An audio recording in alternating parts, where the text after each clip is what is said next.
sometimes you are in a beautiful relationship, but you're not getting that rush because everything is where it's supposed to be. Like, this is homeostasis, but you can't appreciate it because almost like, I don't know if you're into Joe Dispenza or anything like that, but you kind of get addicted to your neurochemistry. So if Mm. you have all of that chaos happening, or you're constantly in this fight or flight, then those pathways get so deep that that's just a habit. Hey everybody, you're listening to Chatting with Candice. I'm your host, Candice Horbacz. Before we jump into this episode, if you can hit that like and subscribe button wherever you're listening or watching, that helps me a ton with the algorithm. Thank you very much in advance. This week's guest, we have Matthew Hussey. He is the #1 channel on YouTube for relationship advice for women. He's a best-selling author. He has been doing this for over 15 years, and his website, which I'll link below, has custom programs for you and your relationship. He is also the host of the Love Life podcast, which offers modern and practical advice for your relationships. So please help me welcome Matthew Hussey. Okay, well, thank you so much, Matthew, for joining the podcast today. I was really excited that you wanted to come on mine after I did your little web series because I'm like, oh, my little show? That's awesome. So thank you for being here. Oh, it's my pleasure. I've been really excited about this conversation. So how does one get involved in giving relationship advice? I feel for me, I went into psychology at school, and they tend to say people that try to figure out other people and themselves had either, there was something in their family upbringing that made them kind of want to figure out how to navigate personalities, and because it can be a superpower, I think, once you master yourself and master other people. Yeah, wow. It's funny. When I was a teenager, I went one of the first books I read in self-development. I was 11 years old, and my dad had a bookshelf with How to Win Friends and Influence People on it, and I picked up that book. I devoured it. I mean, at first, I was embarrassed to pick up the book. So I was like, why? How to Win Friends is not a title that you really necessarily want to be seen reading.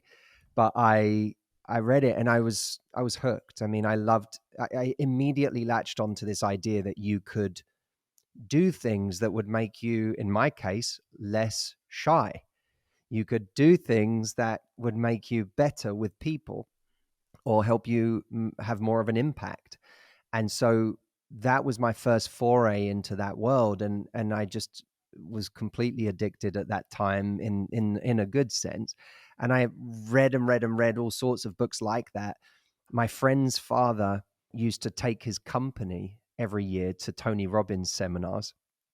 And I was about 14 at the time, maybe I was 14, 15. And he was taking his son as part of the experience, and his son was my friend. And he came to me and he said, my dad said I've got one more ticket if I want to bring someone else. And I Whoa. I went along, and he didn't know how excited I was, because for me it was like the marriage of all of this stuff that I'd been reading about with this live performance that I'd never seen. It's not like I had the ability to go to any of those things or even knew where they were. And all of a sudden I was a teenager watching Tony Robbins on stage, and something kind of lit up in me. I didn't know what it meant long term. I just knew I want to be closer to this somehow. And very early in my late teens, early 20s, I started to work with people in my own capacity. First with guys. I was like, what can I help people with? And at the time I had overcome my own shyness when it came to talking to girls. That was like the thing that I realized, well, maybe I can help people with that. And there were already people out there doing it, this whole community of people out there doing it. And my first kind of actual experience helping people in a professional setting was not professional at all. It was like going to these weekend events to help guys who wanted to overcome their fears of approaching women. And then a couple of years later, I moved out of that and started helping just women, which was kind of an interesting left turn. Mm-hmm. But I didn't know exactly what I would help people with when I first did that.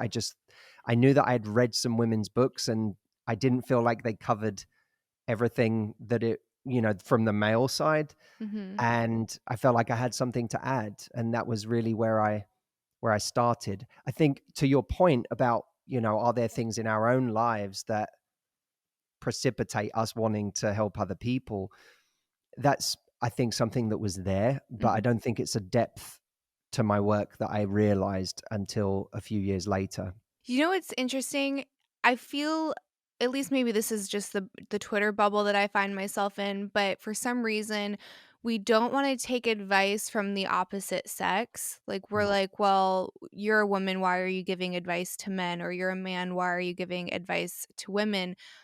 But I would say I think there's a vantage point that we don't necessarily see ourselves. It's like we can be too close to our own problems. So it does take someone with a different perspective or a unique perspective to maybe point out maybe certain flaws, shortcomings, improvements that we can make that otherwise we wouldn't see. So I do think it's really unique that you give a lot of women's advice with that. Like, where are we messing up? Where how are we being led astray? Because I see some movies or some books and I'm like, I couldn't disagree more. But these people will have a cult-like following, and then these women that are digesting this Mm. content are like, why am I not getting the man? And the same for men. And I definitely want to get into this too after, which is men and who they're following and these very like outrageous, bombastic personas that are getting all the attention, but then the guy's still like, "Well, I'm still single or I'm still not getting the woman of my dreams." So yeah, I guess starting from where do you see women's content kind of going astray? That's an interesting question. I mean, firstly, I want to say, back when I started, it was an angle. The idea that I was a man helping women was something that, especially when media covered me, they lent quite heavily on that idea. And since then, I almost resisted it because I said, you know what, I don't want this to be, if my only credibility for helping people and coaching people is that I'm the opposite sex, it doesn't speak very highly of what it is I can do for people. So, and since then I've recognized that it's both, I think your point is valid, that there is a vantage point that sometimes you have. But I also think that has to come from something deeper than that. Ultimately, as a coach, your value has to come from something far, far deeper than that. Mhm. The question you had about content that's out there, I look, my approach to it started out, which may be a very male centric approach to female dating, but when I started out 15 years ago now, I had this idea that, you know what, women are ending up with guys that are not great for them, or guys that they should not be entertaining, who treat them badly because they don't have enough choice. They're not creating choice with men. And so they end up settling for this guy that came up to them and chose them. They didn't Mm. choose him. They were chosen, and then they went along with it. And now all of a sudden they're with this guy that doesn't really deserve them and their heart and how great they are. And, you know, I thought this problem will go away if you just give someone a lot of choice. So my approach was this idea of the handkerchief, that the reason women don't have choice is because they're not making the move. They're waiting for guys to make the move. How do they make the move? They can do what women did 100 years ago and drop the handkerchief in front of a guy. It can still be feminine. The guy can still think it's his idea because he picked up the handkerchief, but actually it was the woman's idea. She chose him. She just did it in a very subtle way. So I started with that idea, and then over the years I realized that there was a real flaw to that logic. And I realized that not intuitively, but I saw what happened. I saw women who suddenly had choice but was still gravitating towards the wrong kinds of guys, or guys that just didn't treat them well, or guys who weren't serious about a relationship, guys who didn't want the same thing they wanted. And then I had to ask that question. Okay, so if choice doesn't solve it for everybody, if people are still gravitating towards that bad food, even though they have all these options of great food, what's going on here? And that's when, to me, the work started to go a lot deeper, because attention, so it's like almost like the people that I was coaching were suddenly getting a lot more attention, but they weren't discerning about the kind of attention they were getting. And attention is not intention. Those are two very different things. Just because someone gives you their attention, it doesn't mean they intend to have any longevity with you or treat you well or have a relationship. And even intention doesn't suffice, because intention does not mean investment. Someone can have all these great intentions of how wonderful they want to be for you, but if they don't truly invest in you, then those intentions don't count for an awful lot. So that to me has been the biggest shift in my work, is moving from tactics and how to get people to go out there and get more results, which, don't get me wrong, there's a time and a place for the practical in that sense. But moving beyond that and into what are the things going on internally that even if we get told all of the right things to do, we still don't do those things, and we still make bad decisions, and we still repeat the old patterns of the past that keep landing us in trouble. And I can't speak. I actually don't follow anyone else who's doing the same thing, so I don't really know what other people are saying out there. But I know after 15 years of doing what I do, there's a depth that's emerged, and it's what my biggest thing.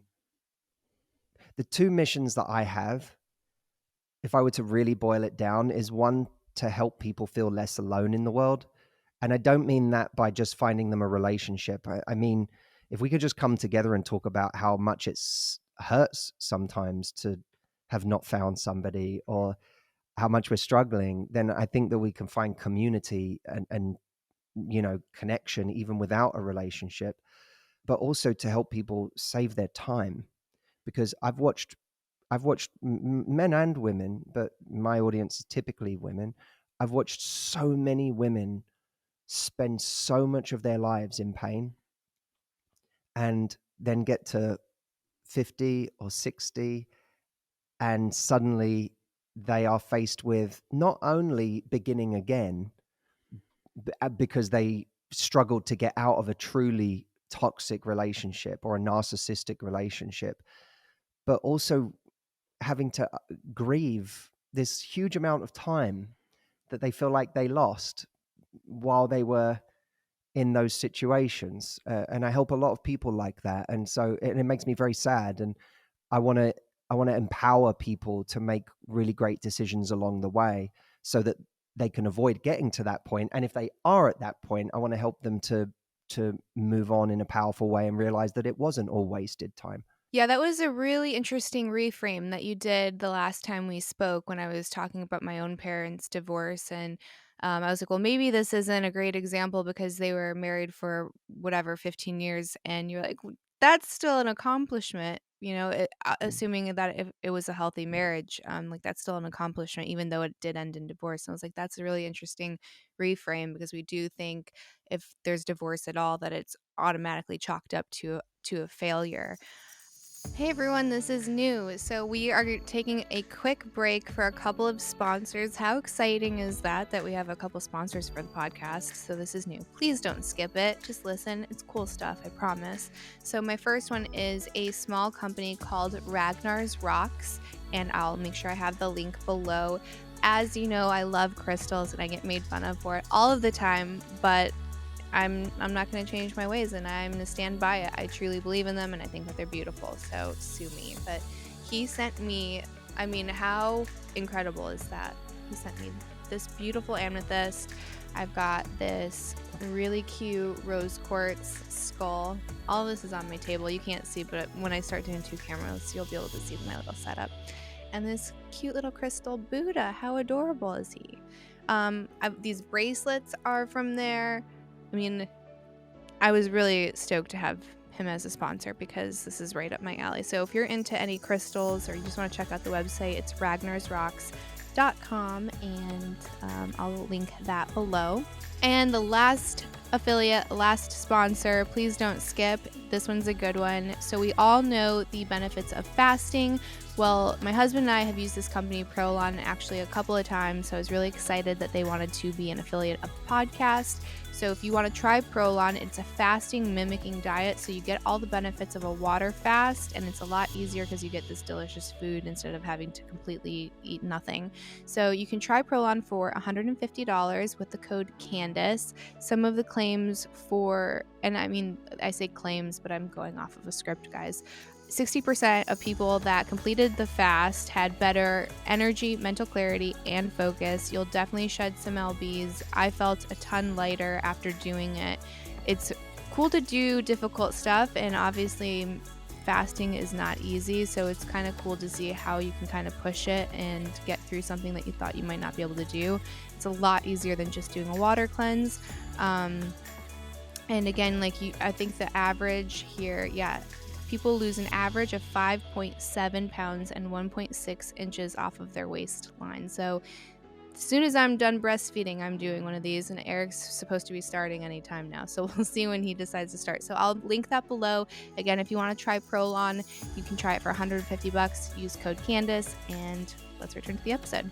I am curious when it comes to people that kind of seem to be self-sabotaging or picking these relationships that anyone else that's not in it can say, like, that's clearly not a good match. That person's clearly not treating you well. That person's clearly not going to commit. Where is that kind of stemming from? Is it that old adage that we tend to find partners that that remind us of our parent, and then we're trying to like heal that and fix that person, which gets back into, can we even fix people? Because I'm a hard no on that. That's my belief. I'm guessing you're probably gonna be somewhere in alignment with me on that. But why do we seek out people that we do know on some level, maybe just not consciously, are not for us? Yeah, it's a great question. Well, I think that your feeling on whether we should expect people to change is right, for the very reason that it's a bad bet. It's not that people never change. If I truly believed people never changed, what is the point in my career? But believing that someone has shown you a consistent pattern for a long time is one day going to suddenly change is really deeply misguided, and it's extremely dangerous. You can run out the clock on your entire life waiting for that to happen. So it's just a bad bet, and it's not a bet that anyone should make. Why people tend to ignore what seems so obvious to everyone else around them, it's a really interesting question. There is undeniably an element, or a huge element, of the past in there. I like to think of it a little bit in terms of confidence, but also in terms of familiarity. I'll start with confidence. Often people will say, if you loved yourself more, you wouldn't accept that.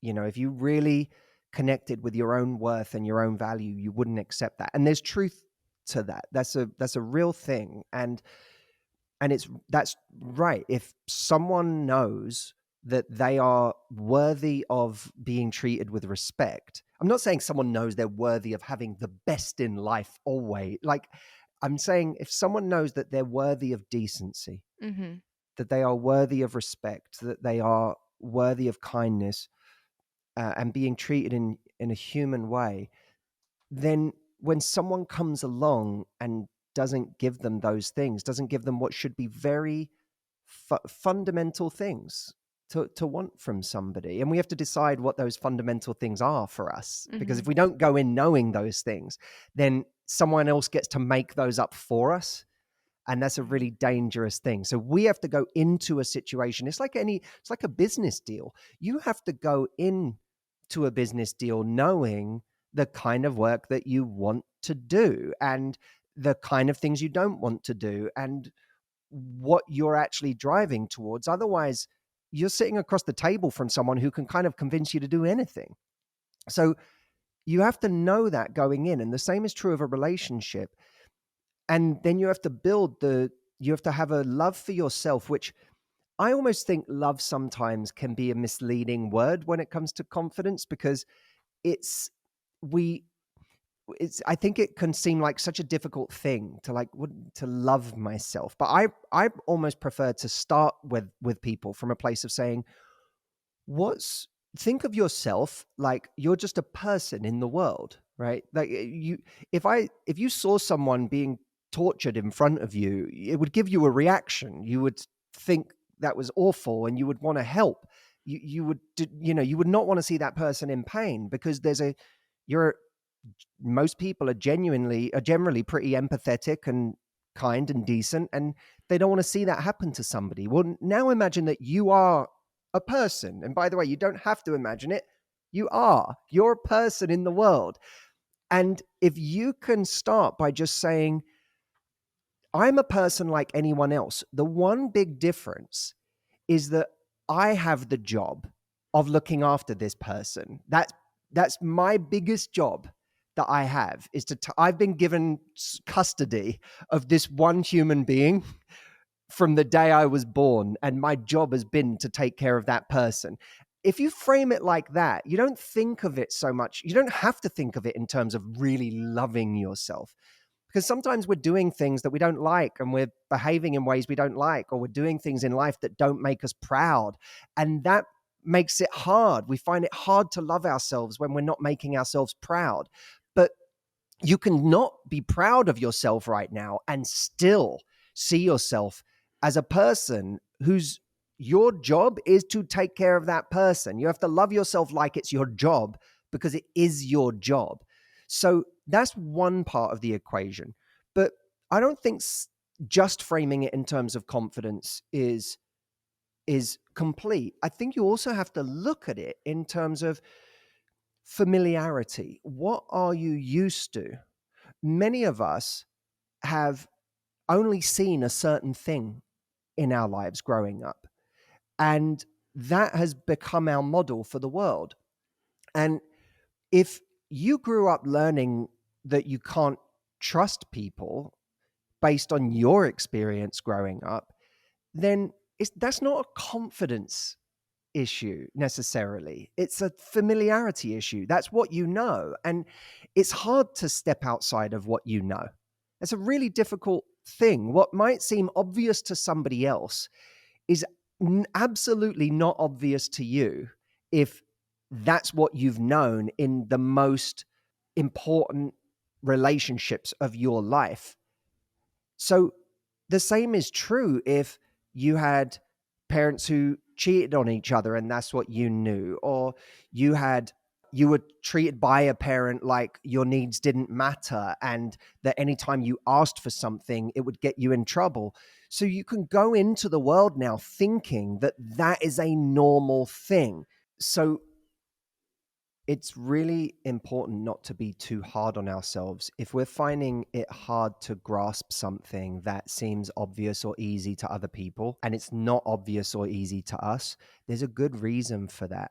If this, in the most impressionable time of our lives, and that doesn't just mean parents, it could be a very formative relationship you had early on in your life. If that's what you grew to know, then this isn't just you hate yourself and that's why you're allowing all of this to happen. No, it's also, that's the world. The world plays by those rules in the world that you came up in. I had a friend who her first boyfriend treated her really, really badly.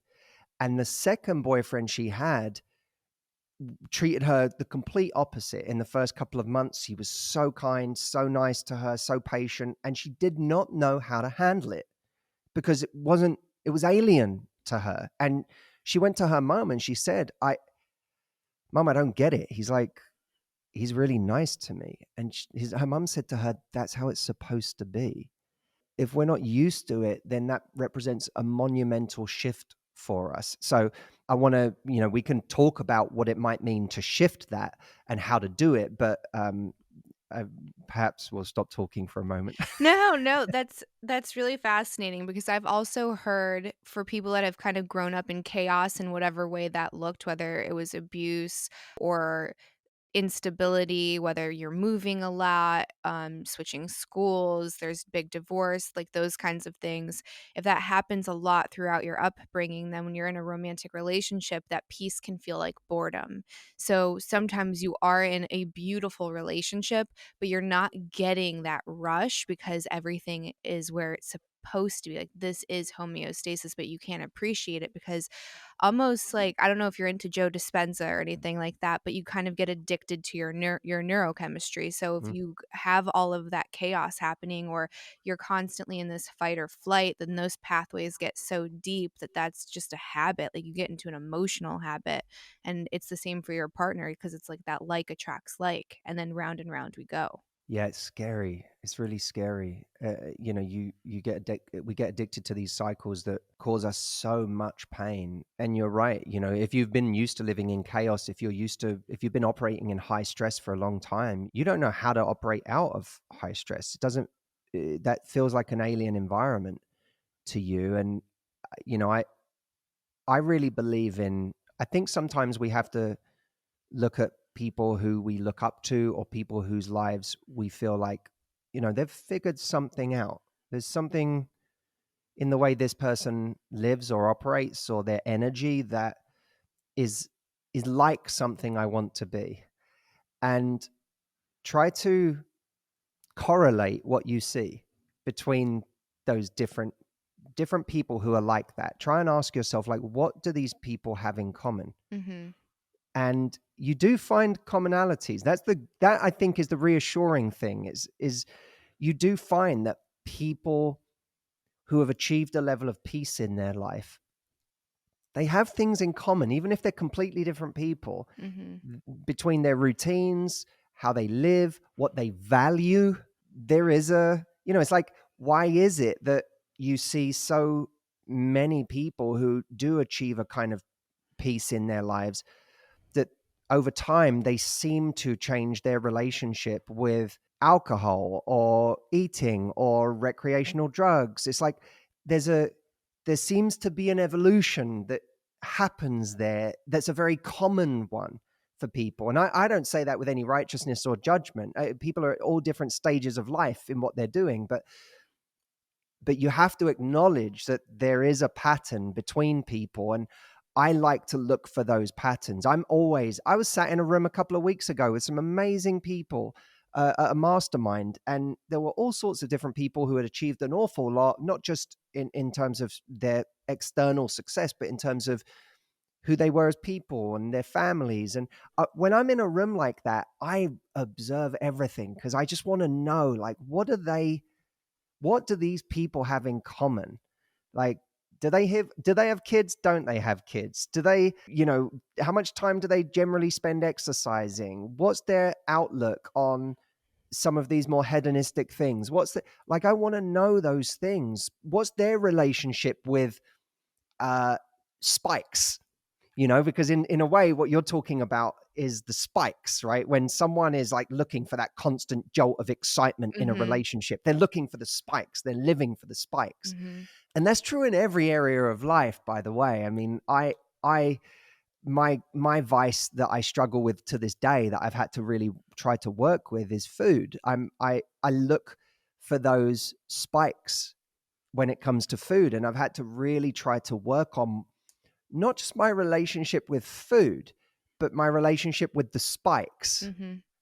because I know that's kind of what I'm looking for. I'm looking for that thing that's going to excite me, that's going to take me somewhere. And it's not, I still want to maintain my love for food, but I want to break my addiction to the spikes when it comes to food. And in you don't have to lose your desire to find a passionate relationship to realize that those spikes that maybe you grew up with, that also were followed by these corresponding lows, by Mhm. these horrible, I'm in a passionate relationship where we fight and then we have the best sex ever and then we fight again. And there's those lows that, And the dangerous thing, by the way, about those lows is they make the highs seem artificially high. So Mm. because you've argued with, because this person makes your life a misery, because they make you anxious, because they make you never feel safe and never truly feel loved and secure, when they give you just a morsel of that, you're like, your body just soaks it up immediately and it feels amazing. It feels kind of like this release because you felt so bad the hour before that by contrast, this feels amazing. And I sometimes think that a lot of our problems in life would change if we could learn that it's better to experience life at a 7 or an 8 out of 10 and keep working on notching that up in sustainable ways than living for like a 12 moment that then drops to a 3 and then jumps up again. And I think you can apply that to all of life, not just dating. No, 100%. That's gotta be exhausting, even physically and mentally, emotionally, that has to be exhausting to just keep up with all of those massive swings because you have to feel depleted when you're in the bottom. So that does make sense that all of a sudden when you're given anything, you're like, "Whoa, this is amazing," because you just want some relief from that bottom. And I think a lot of people confuse excitement with anxiety. I think the two are very closely linked in dating. And I think a lot of people think they have this amazing attraction, but it's like, it's kind of 50, 60, 70, 80% of it is just their anxiety that they feel like they haven't quite got this person. No, 100%, and they're actually the way that some schools so our kid goes to a Montessori school, and this is something that they touch on, especially with the little ones that are just entering, is they say that, for them, their brain doesn't really know the difference between anxiety and excitement. So when you it's like their first day of school, you don't hype them up the night before. You're not like, "Oh my gosh, you're going to school tomorrow. It's gonna be so Mm. exciting. You're gonna have so much fun," and you make this big emotional event out of it because that becomes overwhelming, and then drop off is Wow. impossible. So you want to introduce things like very calmly and very neutral for the most part, especially when they're so young because of that crossover. Like they can't compute. So we try to say energized instead of excited. So that maybe it gives it a little bit more of like a positive, Yeah. NLP effect, but it's a matter of fact, like, "Oh, we're gonna go on an airplane today," not like, "We're going on a trip." So, again, it makes sense. I'm in that stage of life, so I relate everything to toddlers, and I'm like, it makes a lot of sense, and it's just easier to break down. It simplifies a lot of it. That's so interesting, that thing about the kids and not getting them so amped up the day before the first day of school, because I think that it did used to, when I would go through things like that and people would be like, "You're gonna," it's like it does.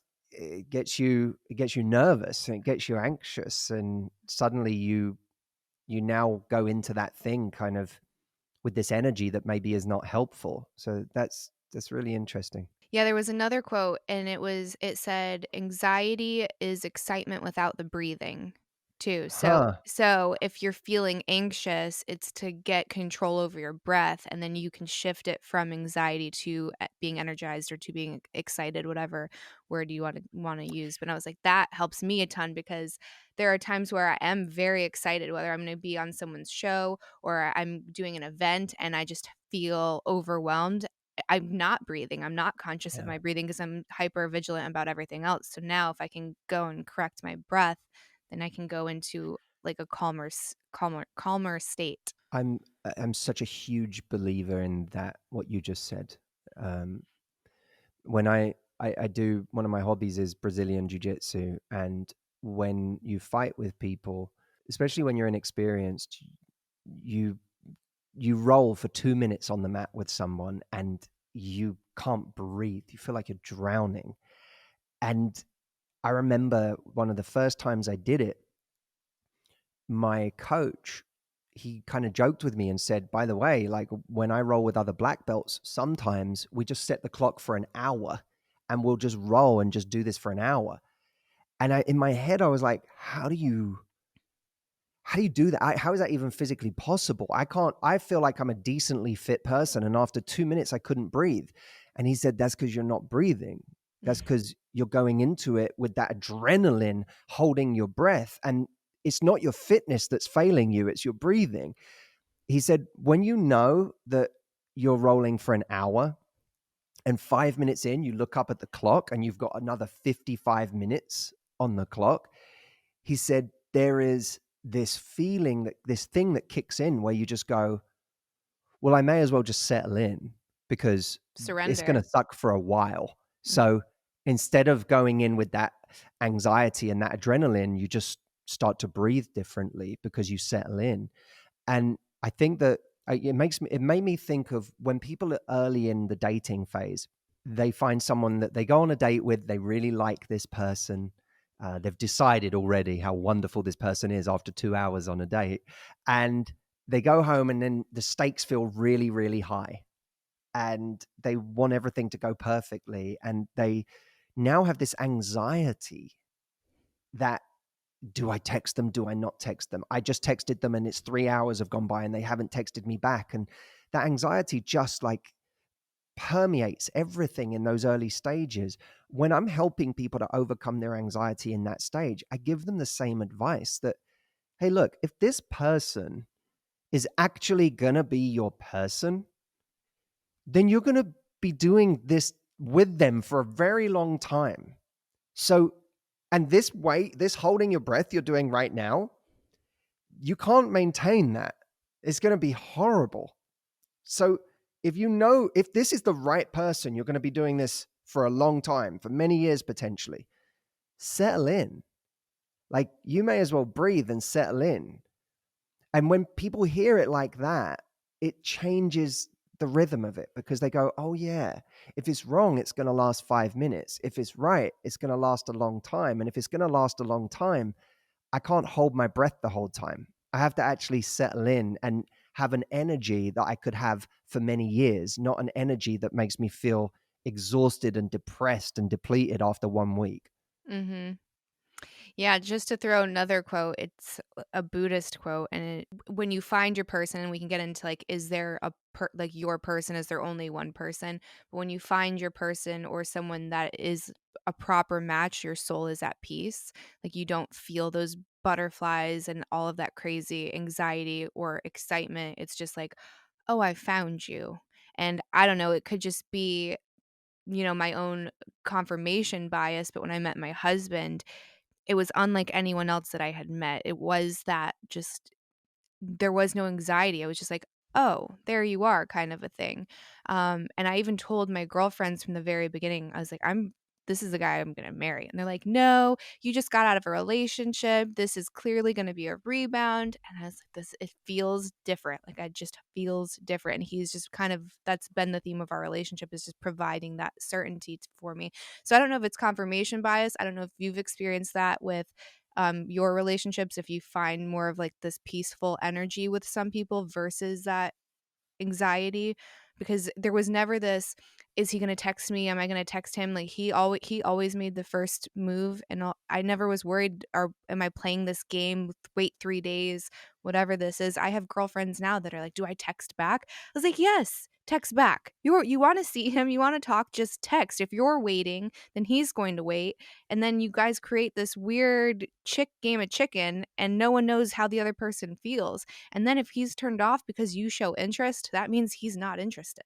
Yeah, you literally you perpetuate the exact pattern that you're trying to eradicate, that you Mhm. say you don't want. And it's a crazy thing because we do bring on the thing we don't want by doing that. It's almost like you have to intercept that and say, no, I'm gonna go at a pace that feels right to me. I'm going to be authentic. I'm going to reach out to someone and tell them to have a great day today if I feel like doing that. And I'm not going to sit there constantly fearing, are they going to meet me there or not? Mhm. It's almost like you have to have that it's a standard, right? It's a standard. The same way, like kindness and generosity is a standard. It doesn't go out of the window simply because you come across someone today that's in a bad place or they're moody with you. You don't if you suddenly become a different person, then it wasn't a standard that you had. Mm. And in dating, it has to be a standard. Now, the important thing about that is that if you notice that someone isn't meeting you at your standard for communication, then you can decide to move away from that person. But you don't change. I remember once I was living in New York at the time, and me and a friend of mine, we invited someone to dinner who we both liked, but they were a bit of an acquaintance at the time. I wouldn't necessarily call them a friend, but we were like, it would be fun to bring them more into the circle. And I remember it was like 10 minutes before the dinner, this person, in what felt like a very rude way, just sort of said, "Hey, sorry guys, I can't actually make it tonight. I'll have to see you another time." And never said sorry, didn't say sorry that you had arranged this whole thing. And it was immediately this behavior that got my back up. And my friend who was sitting next to me, she said to me at the time something that always stuck with me. She said, don't worry about it. Don't get angry. We just know where to put that person. Mm-hmm. And that was like a standard. It wasn't, this person did something to upset us, and now there's all this energy behind how we feel. And no, it's just, oh, okay, we tried to reach out to this person and bring them into our circle and connect with them and form a deeper relationship. And this person very flippantly sort of bailed at the last minute and never apologized for it. We just know where to put them now. That's okay. Mm-hmm. It wasn't vindictive. It was just, arm's length. Mm-hmm.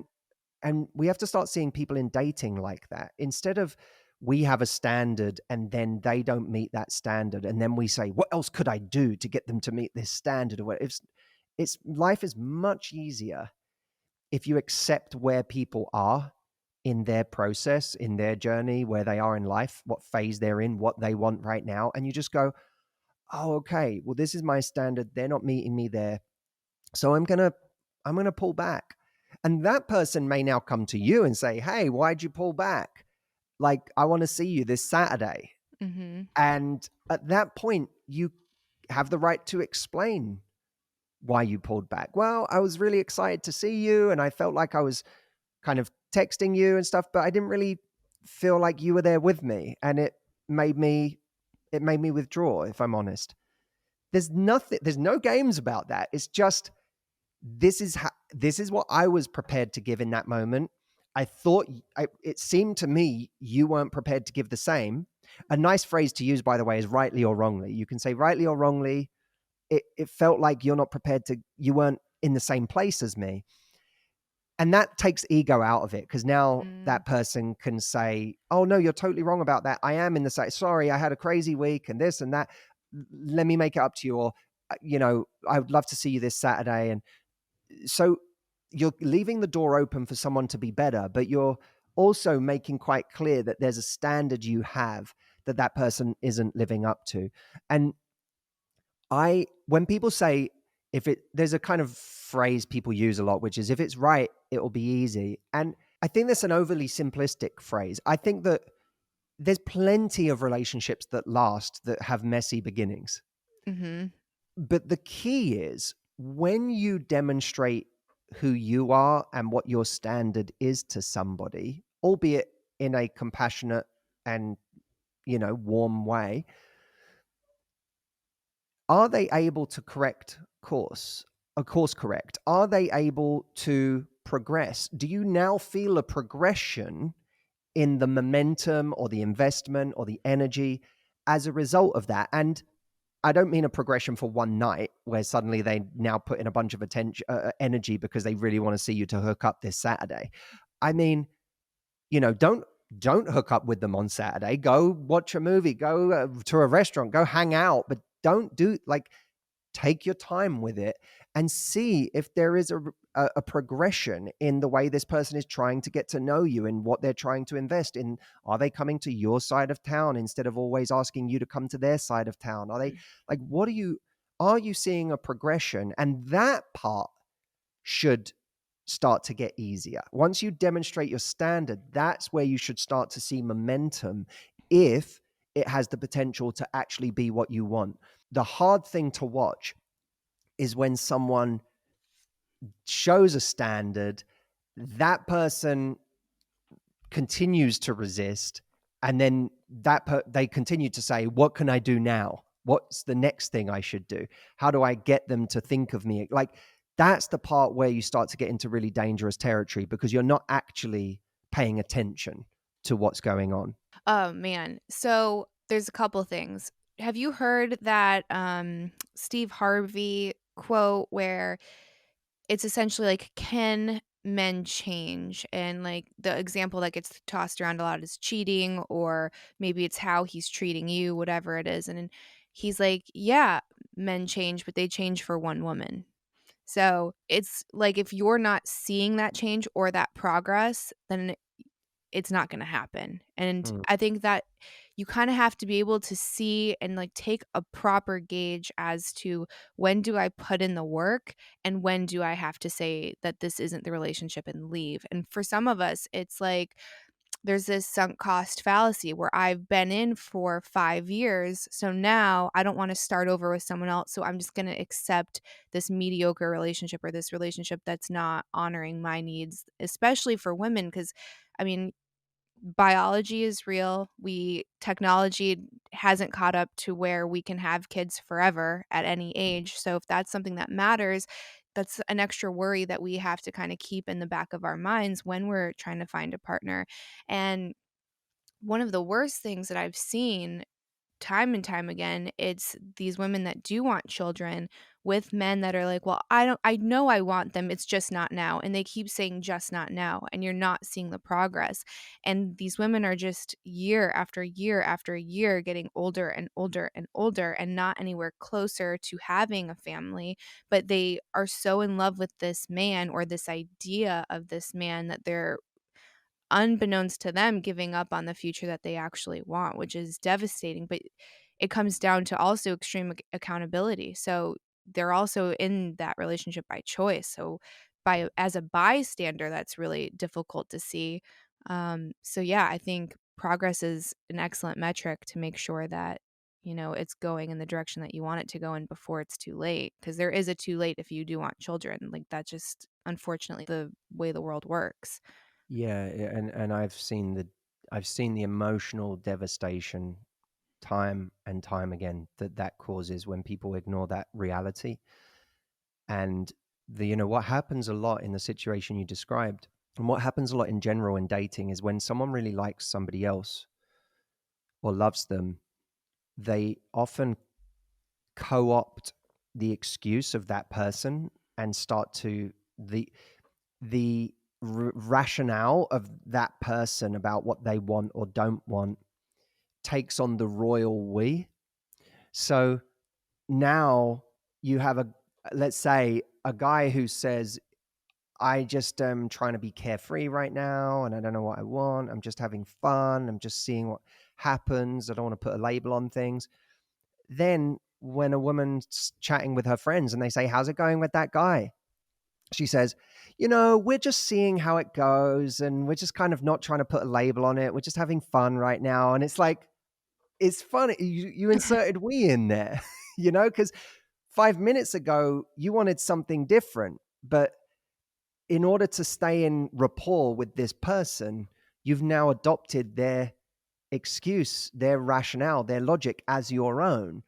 And that's a very dangerous thing people do. You have to really tap into what it is important to you and what you want. It goes back to what we talked about earlier about having your vision on the way in, having your standards on the way in for what you want, because otherwise you will get distracted by whatever shiny thing comes along. A attractive person that you have chemistry with will be grossly overvalued, Mhm. when actually, if you were really tuned in to what you want, if I'm at a stage in my life where having a family is really important to me, and having the kind of person in my life who is excited to build something, that's like, that's just the most important thing. Yes, they have to have the qualities that I'm looking for in a human being, but I need someone who's in a place in their life where they're excited to build. Mhm.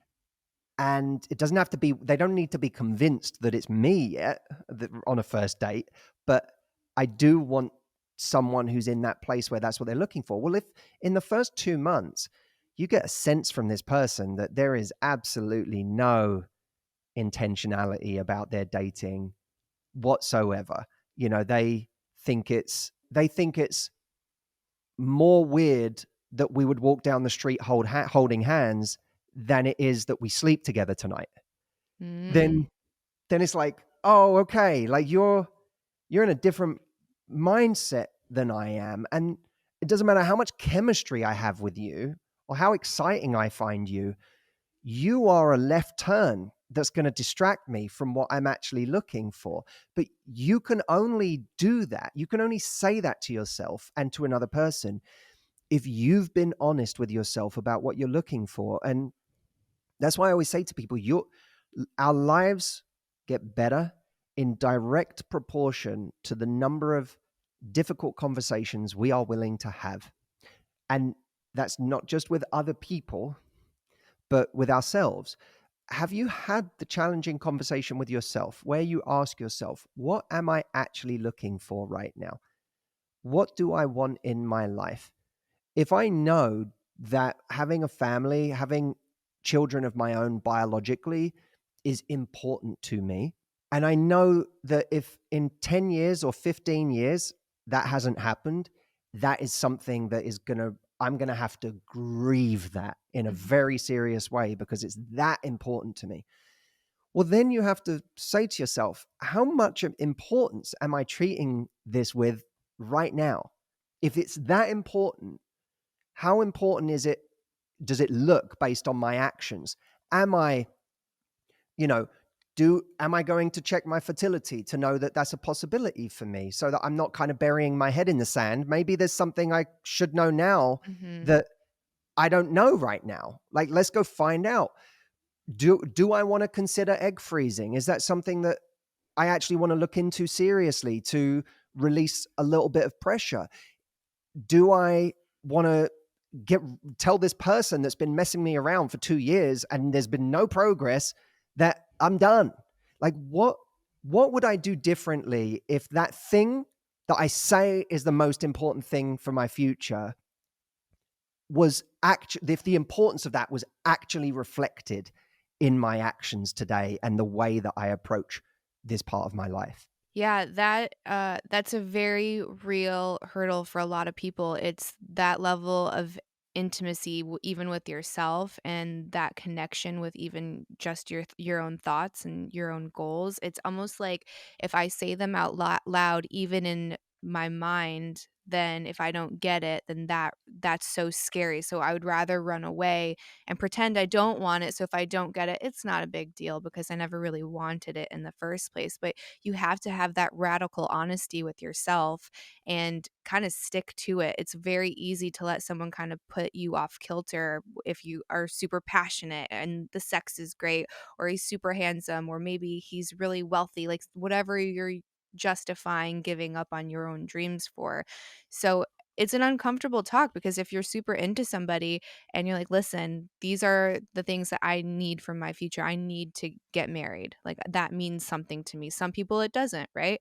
I need to have children. Maybe you don't. Like just I want to live here. These are my beliefs. This is my spiritual practice. Like all of these things that make you fundamentally who you are. You need to be able to blend a life together with somebody. So if you don't have those difficult conversations, they're going to come out sooner or later where there's a disalignment. So it's better, I think, to know right away than down the road. I've always And been by the s way, apologies for Oh, no, go ahead. interrupting. I was just going to say that the people who just want to use you for their own ends, and I don't even mean that in like they're terrible, evil people. I just mean people who are in a selfish place or they're just trying to get theirs. Whether that's they want your attention, they want your intimacy, they want your company. They typically rely on you being disconnected from your goals and what you really want for yourself, because that's how If you're already off balance, then you're easy to influence. And I can give you the puppy eyes and be like, but I want to see you tonight. And you'll probably be like, oh, okay. Like that's because I'm playing on the fact that you're disconnected from what you really want and what's best for you. Mm-hmm. And so you cannot ever rely on someone else doing what's right by you. You have to do what's right by you and teach someone else how to do what's right by you, by what you accept and what you don't accept. You cannot expect someone to do that for you. So that's a big, big thing. And I hope everyone hears this section, because I'm very passionate about this. And I've seen a lot of people who get very, very hurt by being distracted from the things that are actually really important to them.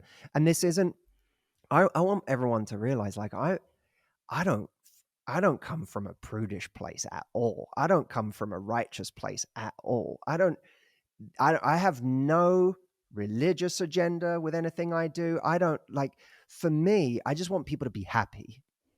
And I think we should all recognize, like, yeah, there's that person you just met who's inviting you to their place 5 days from now, and they're exciting and they're sexy, and yeah, it's fun. Like, that's fun. That's fun to meet someone sexy and exciting, and it's fun to go and have sex with that person if you're in that mindset. And it's pizza.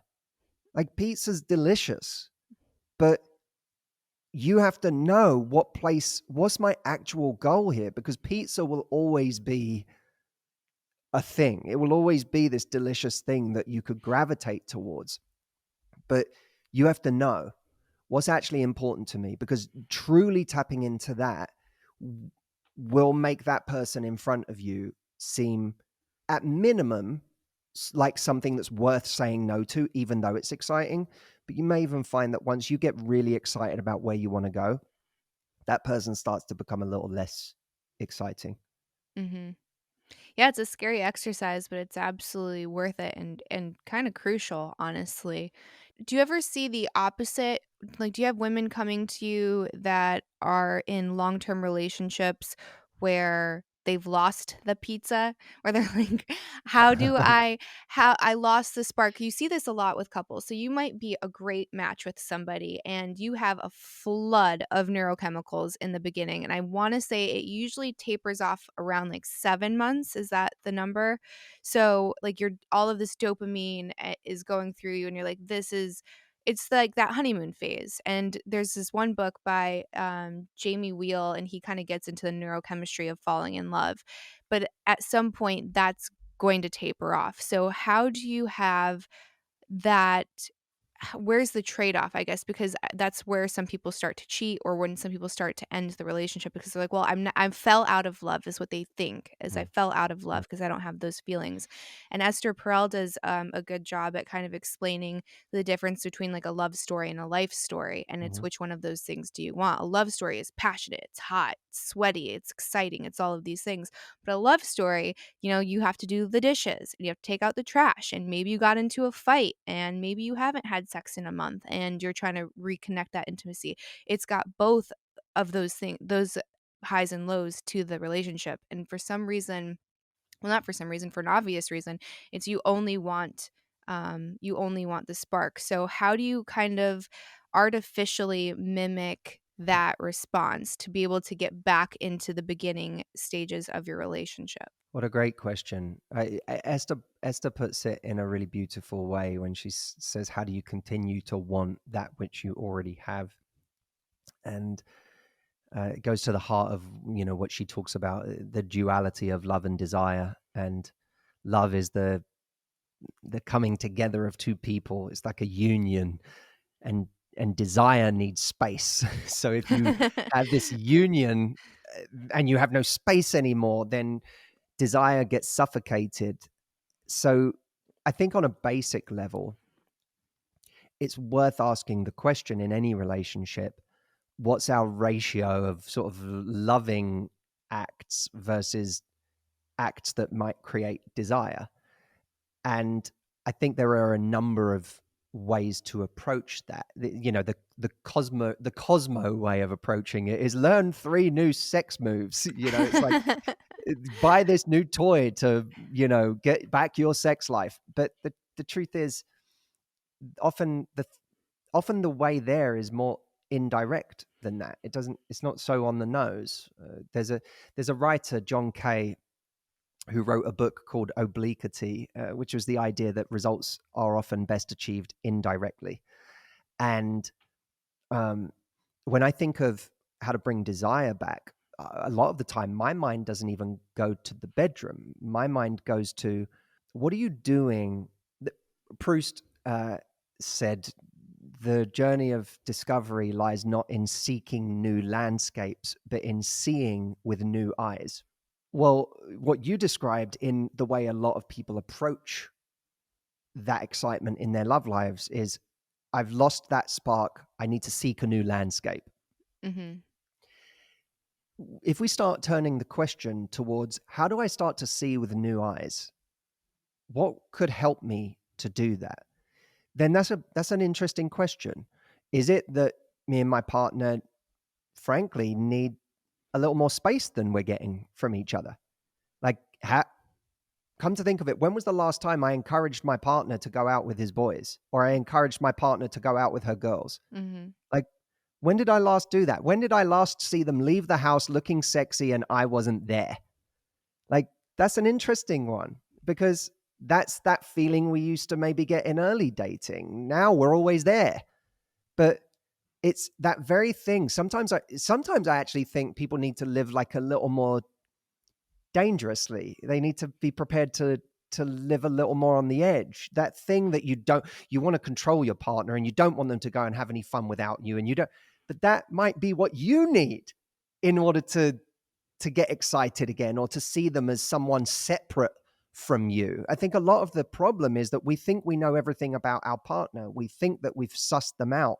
They're like this Rubik's cube where all the colors are now on the right side, and we're like, well, I finished it. And so we're not playing with it anymore. But what if the colors weren't all on? What if you hadn't got all the colors on the sides? What if there's that part of them that you still didn't know about? Or what if they're still growing? And of course, what you can do as the partner in that equation to help that is grow, change, evolve.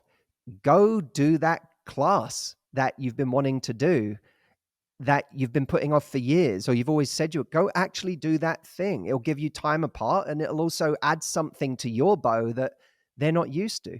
Go, I think anything that can help us start to see our partner as someone that we haven't just figured out everything about. And you realize that, as Esther says, some people, we're all going to have many relationships. It's just some of us are going to have them with the same person. Mm-hmm. Right. Well, what are you doing to actually get out of your comfort zone and bring about a new relationship with this person? Mm-hmm. I think those are all in, and of course there's the sexual aspect is a component. We should look at that and go, well, are there things that you can do that your partner would want you to do more? Are you listening to what would actually get them going, and taking initiative there, and owning the fact that there are clues along the way as to what would really excite them? And maybe you haven't been listening, or you've been too apathetic to actually do those things, or to bring those things into the bedroom or the foreplay. And it's, that's true of everybody. So that's one component of it. But ultimately, to me, it's all part of the same thing, is how can I get my partner to see me with fresh eyes again? And how can I see them with fresh eyes again? And then the last thing I'll say on this, that I think is also just a pressure valve for everything I've just said, because I know everything I've just said sounds like an awful lot of work for people. I think that the pressure valve for that is also recognizing that what we're talking about here is not the fault of your partner. It is the fault of us as human beings. We are looking for the next problem to solve. We are looking for the next height to get to, the next thing to optimize, the next thing to, and when we're in a relationship, if the excitement goes down, we can quickly get into this idea that it would be more exciting if we'd chosen a different person. And maybe it would have remained exciting longer if I'd chosen this person or that person. Mhm. And I think very often that's not the case. Very often what you're experiencing is a very normal thing that happens with familiarity. And when we realize that no one is mysterious to the people that actually know them. You know, pick your favorite celebrity that you think is mystical and mysterious. You know, pick the favorite dead celebrity that you were like, there was so much mystery about them. Pick Prince. You know, like Prince wasn't mysterious to his best mate. It's like he was just a person, you know, who took showers and was grumpy in the morning or this or that. Like, he's not Prince to the person who literally sees him every day. He's Prince to the rest of us because there's that distance. And so I think that we can buy into this idea that there are these ultra perpetually sexy, mysterious people in life. And that, you know, if I'm now lacking excitement in my relationship, does that mean that I just didn't get one of them? Mhm. And it's not the case. What's more the case is that if that person you just looked at in the street or in the bar that gave you that little bit of like, oh, that person looks sexy and exciting. If you got close to them as you are to your partner, the same thing would happen with them. So instead of trying to solve an unsolvable game that way, focus on how to solve how to bring more of that into your existing relationship, because it's not going away. Mhm. Yeah, I think the point of doing living more dangerously or doing things that are uncomfortable, especially together, is huge. That's something that always kind of reinvigorates my marriage and my relationship is Mm. we try to do like different summits or different like growth opportunities together. Like this year we're doing have you ever heard of like that Fit for Service with Aubrey Marcus? So we're Yeah, doing Aubrey's a friend of mine. Oh, Yeah, okay, yeah, we're doing that this year. So, amazing. it's like 3 I spoke summits. at his Fit for Service event, literally at the beginning of last year. Oh, really? Yeah. Yeah. So I'm super excited. And like through that, like you meet all of these other people and there's these exercises that you have to do together. And like even little things like setting up a little altar of, your mission for the year. And then you can compare and contrast and be like, oh, I didn't know that was something you were working on. It kind of forces you to go super deep as far as an intimate level. Like you would think after a decade with somebody that you would know everything about them, but there's still so much more to be discovered and kind of even in some terms, especially when you've been together that long, repair. And it's like you might think that you have this Rubik's cube figured out, but then if you actually listen and take yourself out of it and just focus on your partner and hear them out truly, you'll be like, I didn't know, that you wanted these things, that you felt this way.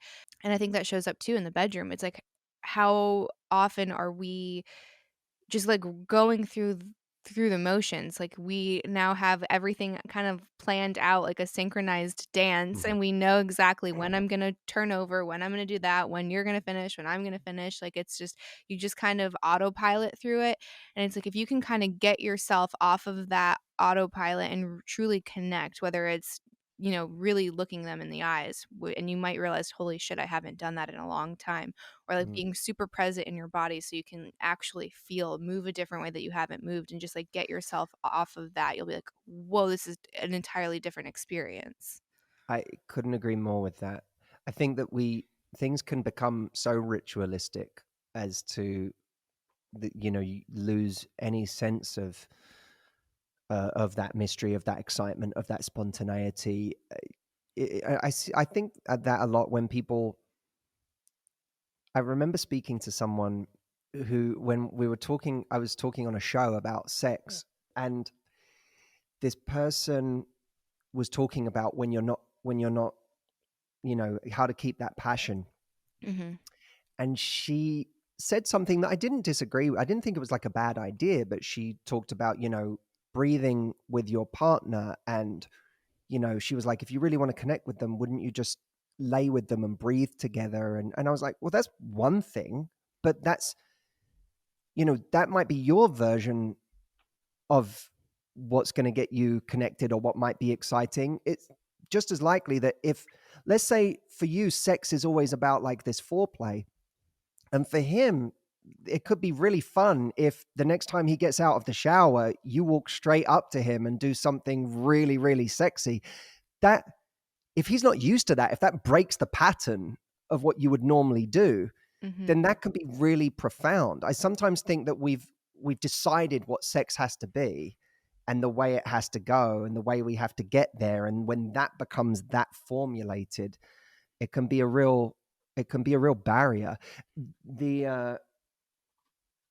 I think what's interesting about the fit for service thing is, so, and like one aspect of that you said is you'll get to know each other in new ways because you're asked to do exercises that will force you to reveal new things about yourself. It's also true that there's a value to the two of you just going and being in a place where there's, other people, and there's going to be some sexy people there, and you get to look at some sexy people looking at him going, you can see like they think he's cute or they're laughing at his jokes. He gets to see you holding court with a group of sexy people. And there's, like there's that feeling of you get to see your partner through the eyes of someone else again. And that's really powerful that I don't think we do that enough, especially as people get older and they get kind of, hermetic in their ways. We don't go out as much. We get into our routines of being at home together, and we forget what our partner is out in the world to everybody else. We don't see them in that setting as much. I think that it's really sexy when you can see your partner doing like holding court and you're not there. You're kind of watching from a distance and you get to just observe them almost like they're a stranger again.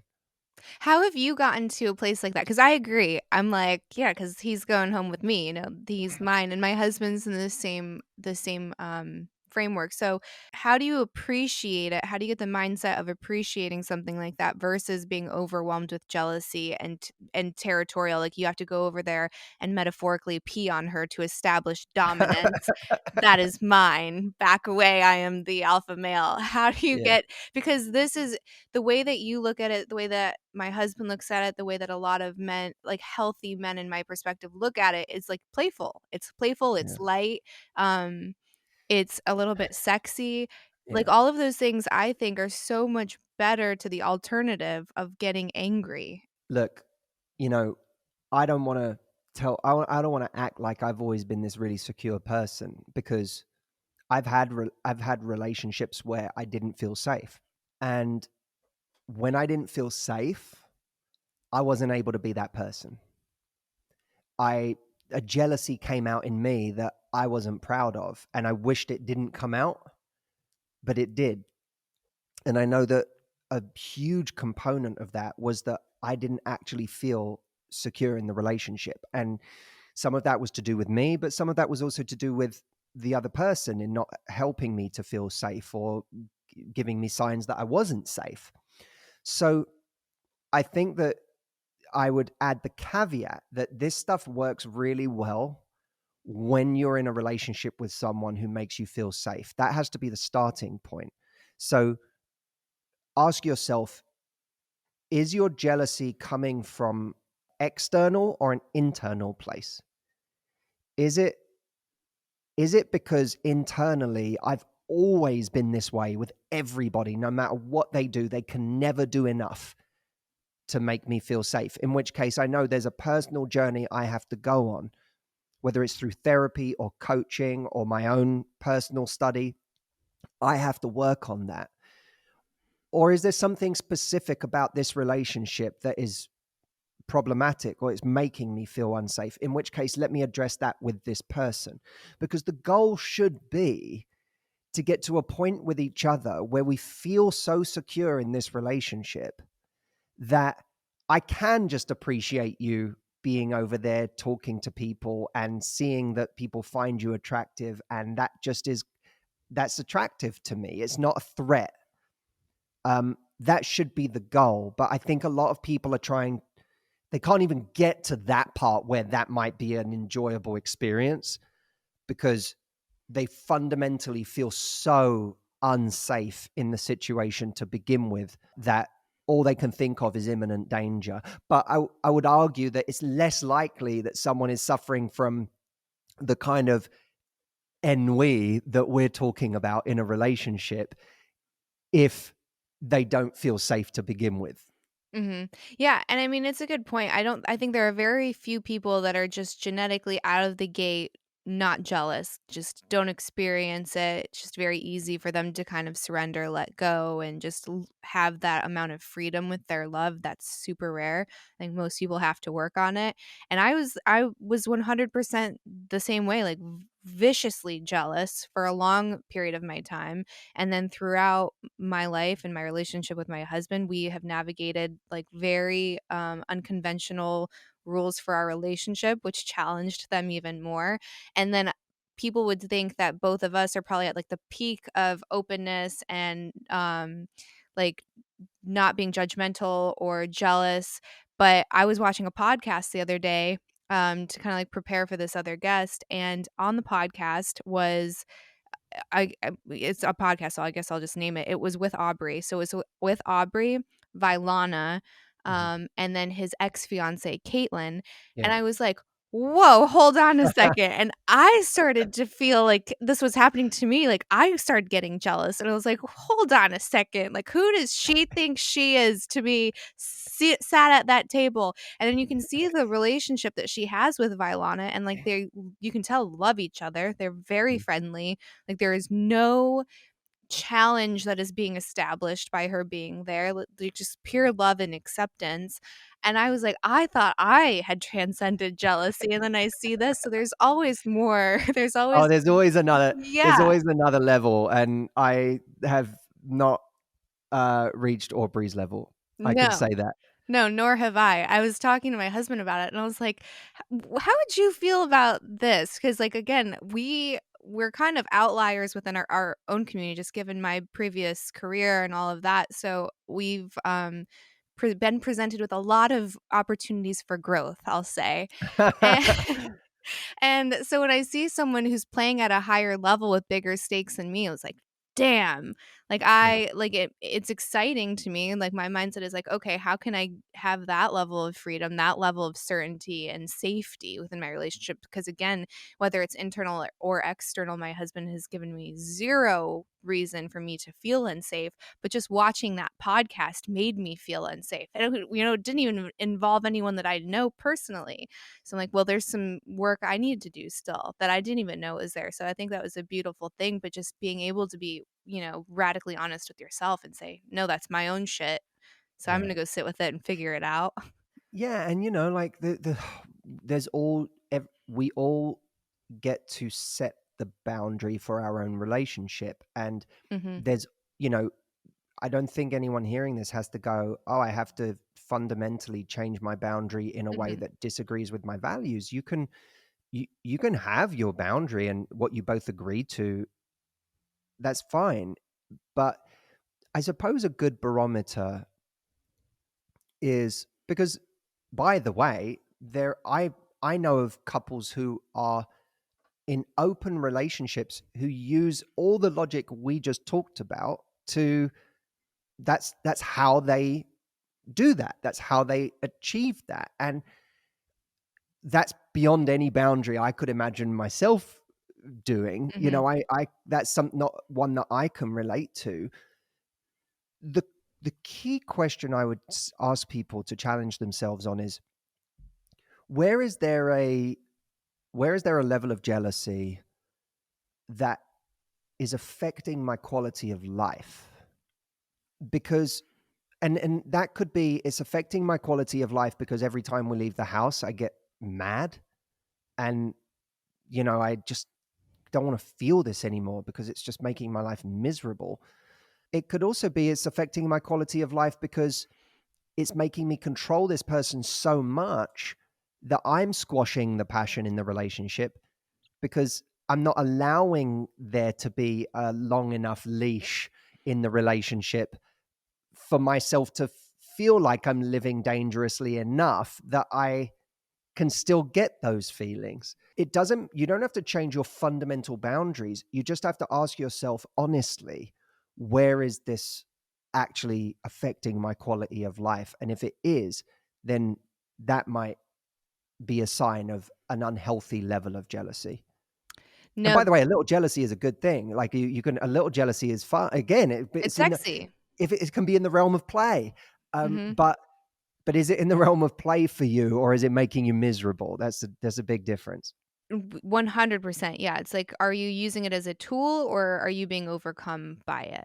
So when it comes to control, because I feel like that is something that we all kind of have to work with within our relationship is our understanding of what that means.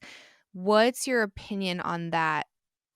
Like, is there a level of control that is healthy? Is it all kind of an illusion? Because the way that I look at it is I don't think that there's any space for it within a relationship. I think that you might have an idea that you have it, that you have control, but I don't think that it exists, nor do I think should you want it over your partner. I think that you should both be as free as humanly possible. Now, when it comes back down to values, my illusion of control is not the thing stopping you from sleeping with somebody else. That's not it. It's we are aligned on our values. So if we're in a monogamous relationship, our values are such that we are honest and integral with those boundaries. Me saying you can't go out with your boys, you can't go on a vacation without me, you can't XYZ, like that level of control isn't preventing that. It's the agreement on our principles.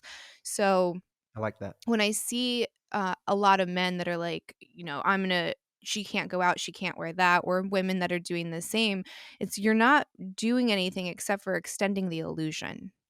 Mm, So there needs to mm. be some kind of surrender and trust, like fundamental trust that if I let you go away for a weekend for a bachelor party, I don't have to be tracking your phone, FaceTiming you to make sure you're not someplace you shouldn't be. It's if you have those feelings, I would say you need to dig a little bit deeper because there is something fundamentally missing from that relationship because you shouldn't have those feelings. Whether he or not he's doing those doesn't really matter at the end of the day because you don't feel safe. Like you don't have that trust. Yeah, that's such a great point. That idea that that's not, it's an illusion. Those trying to control those things is the illusion of control. It's, I'm trying to control these superficial things because it makes me feel like the real thing I'm afraid of, the deeper thing that I'm afraid of, I have this control over that if I can control the surface level, and that's not true. We all know that's not true. We all know that there are relationships where someone tries to control someone every level, and that person still goes and cheats. Mhm. Like it doesn't solve the problem, as you say. So I agree. I think that you have to figure out what's the real thing here. Is it that I don't trust you? Like, is the problem really that you're wearing that, or is the problem that I don't trust you? Mhm. And if I don't trust you, yes, we have work to do. We have to figure out why that is. Is it something you've done along the way? Is it something that I still haven't forgiven you for? Is it something that I still haven't gotten over and you need to help me work through it because I'm not through it. I've been pretending I'm through it and I'm not. Is it something that is in me from the past? Those are the real conversations. And then and being like, vulnerability is so powerful in the right relationship. In the wrong relationship, it's horrendous. Mhm. Vulnerability in the wrong relationship can usually it can be very painful. I've been vulnerable in the wrong relationship before, where I've said something very, very I've revealed something that made me insecure, and I was met with a response like it was really unattractive that I just said that. Mm. And it like every male instinct I had to close up after that and never say anything that vulnerable again kicked in. Ugh. But in the right relationship, you should be able to be that vulnerable. And if, it's like men, what's that you're telling her she can't wear that, or she can't, like, what's behind that? What is it really? Like, is it Is it that you feel like if she does that, she's going to run off with somebody else? Is it that you feel like you don't match up to certain other men who are now looking at her? In Ooh, which that's a good case, one. like, let's talk about that. She can be if she's a great partner, she'll be a teammate in helping to work through that with you or support you in you working through that. Is it that, or is it a practical thing? Is it that there's something she wears that's so outrageous or so revealing that it actually makes you afraid because the kind of environments you're going into, you feel like you're going to end up in a fight with someone who's does something inappropriate, and now you have to defend this person, and now you're into that scenario and that scares you.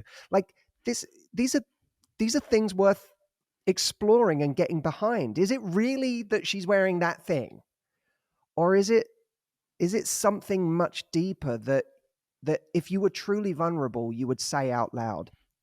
Those are important conversations to have because everyone's not bad. You know what I mean? Like there are some people who have personality disorders and there's all sorts of stuff going on with them that land them in a different category altogether.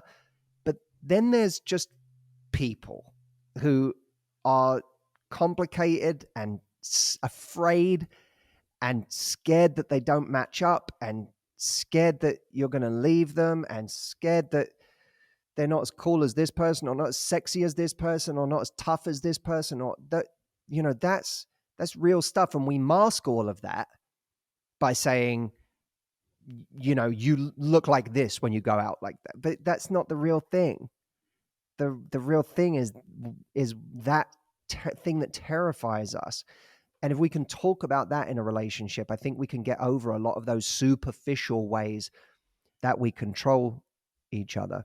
Mhm. And I think that it's worth saying that once we understand our partners better in that way as a result of those conversations, there may be areas where you say, you know, oh, you know what, that thing that can really trigger you, I don't need to do that. It's not that big of a deal to me. It's not that important to me that I need to do that thing that really activates that trauma for you. Like it's not that important.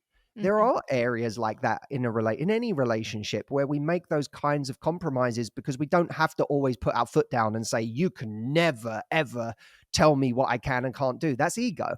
Mhm. But sometimes it's, oh, if this thing really bothers you, it's, you know what, how you feel about that is more important than me needing to do that thing. But if that thing you're saying is something that really impacts my quality of life and something that's important to me, then hey, let's explore this, let's talk about this, because we're a team. I want you to feel great and I know you want me to feel happy and great too, so let's do the work. Yeah, it's you're always making some kind of concession and not necessarily in a negative way. So sometimes you might need to be showing up a little bit extra for your partner and vice versa. And it's like, do I really need to do X, Y, or Z? I saw this TikTok that was kind of like going viral all over Twitter. And it was this very submissive wife. And she was like, if my husband tells me to sit, I sit. If he tells me to do the dishes, I do the dishes. If he tells me to stay home, I stay home.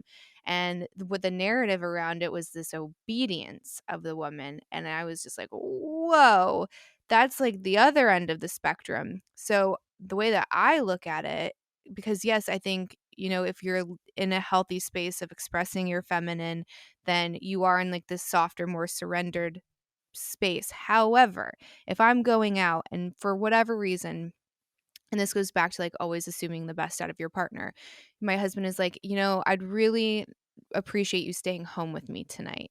Like there's a way that he can request it. And I'm going to be like, oh man, something must be going on because of the established, like everything I know about him, all of the data around who Eric is and our relationship and what that means. And I can be like, no, I'm going to assume the best. And he probably really needs me for something. And I'll happily stay home and cancel my plans. But there's this there again, it goes back to control, or I guess like the idea of control. And it's like, well, no, I'm the man, so if I tell you to stay home, you have to stay home, and I'm the woman, so I have to be obedient. It's like, no, there's going to be concessions. There's definitely a healthy way to approach it and an unhealthy way to approach it. Mm. You know, it's funny. I almost feel like it, I agree with you, of course, and but you know, it's obviously that's this really extreme, bizarre scenario to the point where it's like when it's TikTok, I never even know what's real or not. I know. But let's say that that's a real relationship. It's almost like you want to say, well, that's wrong if the two of you have that dynamic because he says I'm a man and you're a woman and therefore this is the way it should be. That's messed up. But there's plenty of like, you know, if you take it to a less extreme dynamic and just talk about in sex, there's these roles that we play because we both enjoy playing those roles, right? Mm-hmm. And it might be derived from gender or it might be derived from personal tastes. Either way, I think that it's exciting or it can be fun or it can work really well when we lean into roles that we enjoy playing. But once it comes from a frame of this is what you should do and this is what I deserve, that's where it starts to get really, really scary for people because it becomes a kind of brainwashing Mm-hmm. instead of this idea of taste or personal preference or what excites me. Mm-hmm. No, that's a good distinction. So it's like, are you doing it because you want to versus like, are you being forced to do that? Whether again, it's obvious or maybe a little bit more insidious and it comes in all of these like tiny little ways. But yeah, I think it's Mm. taking your ego out of it and not saying like, it's my night to go out and I had the kids all day or I had a hard day at work. It's being able to also, appreciate that Yeah, sometimes it is your turn to not do the fun thing. exactly. Mhm.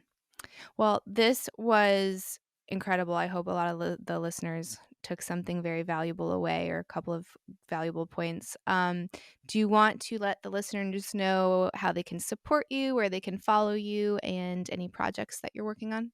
Yeah, I suppose there's three things that give people different levels of engagement with me. If you just want to keep up with me and you know some of my content, Instagram, I'm the Matthew Hussey. So if you type that in, you'll find me. That you could just keep up to date with me.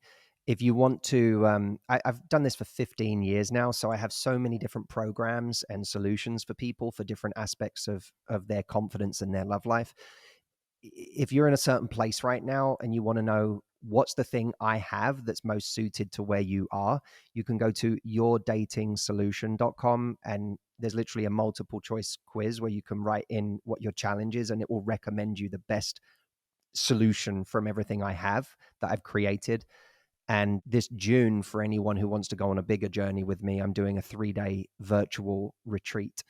So you could do it from anywhere in the world, but it's 3 days of immersion coaching with me, not just for your love life, but for your entire life. And you can find out more about that at mhvirtualretreat.com. Awesome. And I'll make sure I link all of that stuff at the bottom. And I have a couple friends I'm sending that link to as soon as we get off of this call. Thank you so much again. I had a great time. Thanks, Candice. It was a lovely conversation. I really enjoyed it. Well, that's it for this week's episode of Chatting with Candice. If you enjoyed the episode and the conversation, make sure that you hit the like and subscribe button. And if you have a moment, please leave a 5-star review. It helps me to break the algorithm. And if you want to support the podcast, you can go to chattingwithcandice.com. And from there, you can click the link that will take you to Patreon or the one that says Buy Me a Coffee. It's cold out there, folks. Buy me some coffee. All of that directly goes back into the podcast. I've got Jamie over there helping now, and it'll eventually help us get some more in-person guests. So please, if you enjoy the content, show your love. I'll see you next time.